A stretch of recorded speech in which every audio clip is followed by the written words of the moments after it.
Bismillahirrahmanirrahim. Assalamualaikum warahmatullahi wabarakatuh. Alhamdulillah wa syukurillah wa ni'matillah wa la hawla wa la quwwata illa billah. Amma ba'du. Rabbi shrah li sadri wa yassir li amri wahlul 'uqdatam min lisani yafqahu qawli. Anak-anakku sekalian, gimana punya kabar kalian semuanya di rumah? Bapak harap kalian di rumah baik-baik saja, selalu jaga kesehatan dan tidak selalu bermain. Oke, langsung saja ya, biar tidak terlalu lama. Pada kesempatan kali ini, pada pelajaran BTQ, Bapak akan menjelaskan pada bab pertama di buku BTQ. Pada bab pertama ini ada standar kompetensinya. Standar kompetensinya yaitu memahami kaidah ilmu tajwid. Berarti para siswa semuanya mulai absen 1 sampai absen terakhir diminta untuk memahami kaidah ilmu tajwid atau akan mempelajari ilmu tajwid. Terus kompetensi dasarnya yang pertama yaitu membaca dan memahami bacaan gharib. Terus indikatornya siswa mampu membaca dan memahami bacaan gharib ketika membaca Al-Quran dalam kehidupan sehari-hari. Oke anak-anakku, kita langsung ke pokok bahasan. Pokok bahasan pada kesempatan kali ini kita akan belajar tentang gharib. Ini gharib.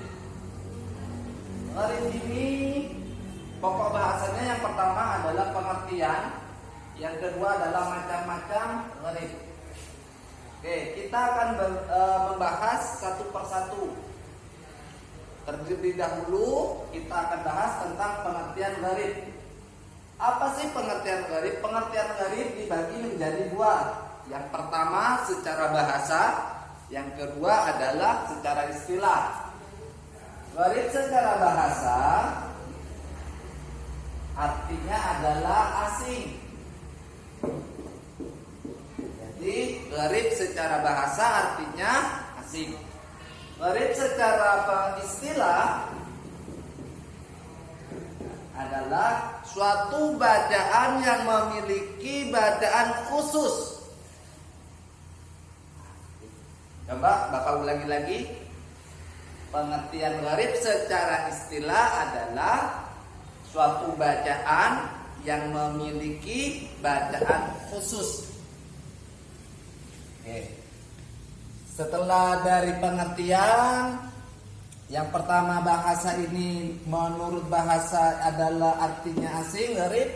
Kalau menurut istilah adalah suatu bacaan yang memiliki ketentuan khusus. Nah, ini adalah menurut istilah bacaan gharib. Oke, dari sini mungkin kalau kalian kurang memahami karena keterbatasan kita di dalam tanya jawab. Kalau nanti jika seandainya kalian tidak memahami tentang pengertian gharib secara bahasa maupun istilah, kalian boleh bertanya, bisa melalui video call atau langsung japri sama Bapak melalui WA. Oke, langsung yang kedua kita akan bahas tentang macam-macamnya.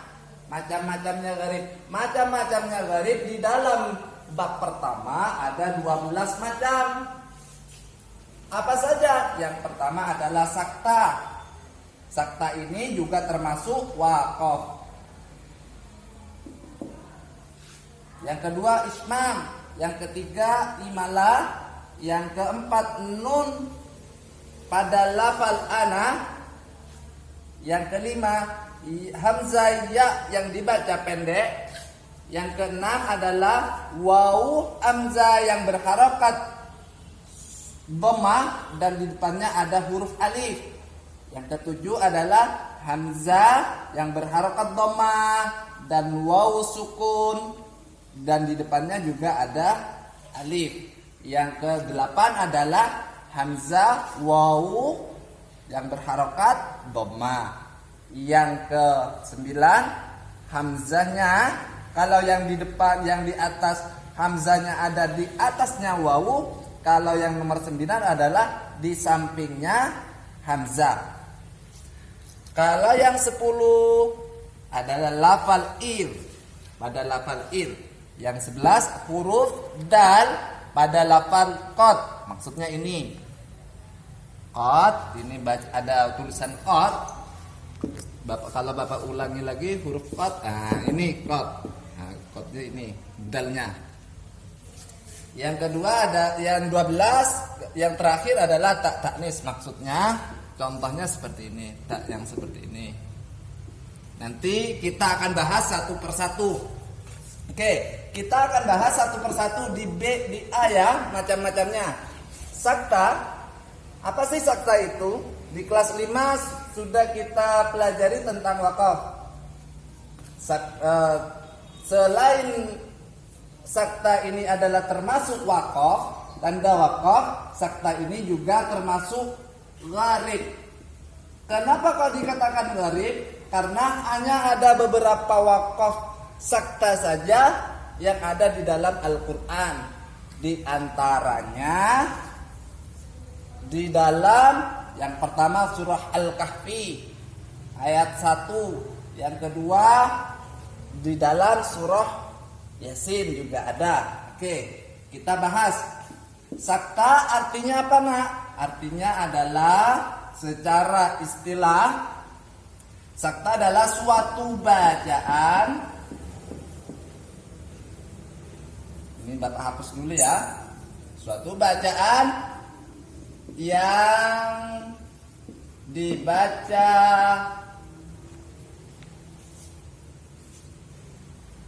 berhenti sejenak tanpa mengambil nafas.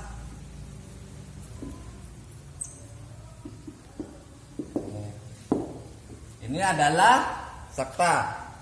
Kalau Bapak contohkan dalam surah Al-Kahfi ayat pertama yang sudah Bapak tadi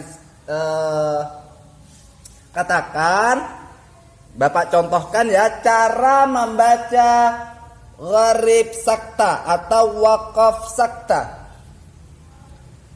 Bismillahirrahmanirrahim. Alhamdulillahilladzi anzala ala abdihil kitaba wa lam yaj'al lahu 'iwaja qayyiman liyunzira ba'san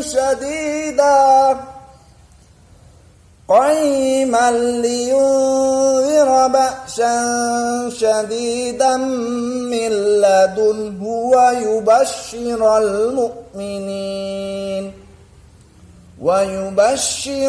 mu'minina alladhina ya'maluna as-salihati anna lahum ajran hasana.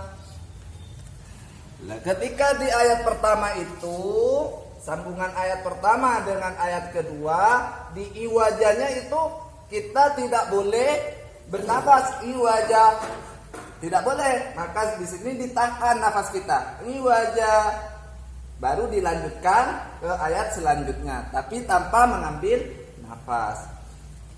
Oke, anak-anakku sekalian, cukup sampai di sini. Jika seandainya anak-anakku sekalian tidak paham, bisa melalui video call atau via japri. Akhirul kalam, wabillahi taufiq wal hidayah. Assalamualaikum warahmatullahi wabarakatuh.